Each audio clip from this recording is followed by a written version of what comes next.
அடுத்தது மகர ராசி நண்பர்களுக்கு பார்க்கலாம். மகரத்திற்கு இன்று விரைய சந்திரனாக இருப்பது, சுக்கிரன் சாரத்தில் செல்வது உங்களுக்கு மனதில் ஏற்படக்கூடிய எண்ணங்களை நீங்களாக முடிவெடுக்காமல் உங்களுக்கு தெரிந்தவர்களிடம் இல்லைனா உங்களுக்கு சரியான ஒரு ஆலோசனை சொல்லக்கூடிய நண்பர்களிடம் பேசிட்டு முடிவெடுப்பது நல்ல நிலை. ஏனென்றால் 5 குடையவருடைய சாரத்தில் அதே ராஜயோகாதிபதியாக வரக்கூடிய 5-10 குடைய சுக்கிரன் சாரத்தில் சந்திரன் 12இல் மறைவது கண்டிப்பாக மனதில் தெளிவான டெசிஷன் எடுக்க முடியாத நிலை அப்படிங்கிறதை நீங்க உணர வேண்டும்.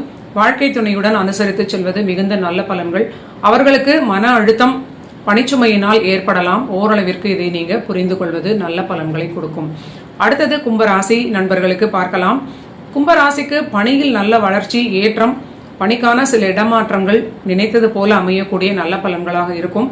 பொருளாதாரமும் ஓரளவிற்கு தேவைக்கேற்ற ஒரு நிலையில் தாராளமான பொருளாதாரமாகவே இருக்கும் அப்படின்னு சொல்லலாம். ஆனாலும் முயற்சி செய்யக்கூடிய எந்த விஷயமாக இருந்தாலும் ஓவர் கான்ஃபிடென்ஸை கண்டிப்பாக தவிர்ப்பது மிகுந்த நன்மைகளை கொடுக்கும்.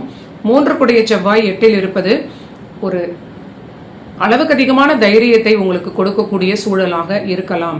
எல்லாவற்றிலும் பொறுமையும் நிதானமும் உங்களுக்கு உதவும். அடுத்தது மீன ராசி நண்பர்களுக்கு பார்க்கலாம். மீன ராசிக்கு தொழில் ரீதியிலான பிரமாதமான வளர்ச்சிகள், திடீரென்று நல்ல ஐடியாஸ் எல்லாம் இன்று ஏற்படக்கூடிய நல்ல நிலை. ஒரு நீண்ட நாள் மனதில் ஏற்படாத கிளாரிட்டி இன்று ஏற்படக்கூடிய ஒரு தொழில் ரீதியிலான ஒரு விஷயங்களுக்கான ஒரு கிளாரிட்டியாக இன்று ஏற்படும். முதலீடுகள் பற்றிய சில விஷயங்கள் முடிவெடுக்கக்கூடிய நல்ல விஷயங்களாக இருக்கும். இருந்தாலும் ஆரோக்கியத்தில் சிறிது அக்கறை அதிகம் எடுக்க வேண்டும். குழந்தைகளுடைய ஆரோக்கியத்திலும் சிறிது அதிக கவனம் காட்டுவது, திருமண வாழ்வில் தொடர்ந்து விட்டுக் கொடுப்பது மீன ராசிக்கு மிகுந்த பாதுகாப்பை கொடுக்கும். நன்றி நண்பர்களே. இதுதான் செப்டம்பர் மாதம் 3ஆம் தேதி 2025 புதன்கிழமைக்கான தினப்பலன்கள்.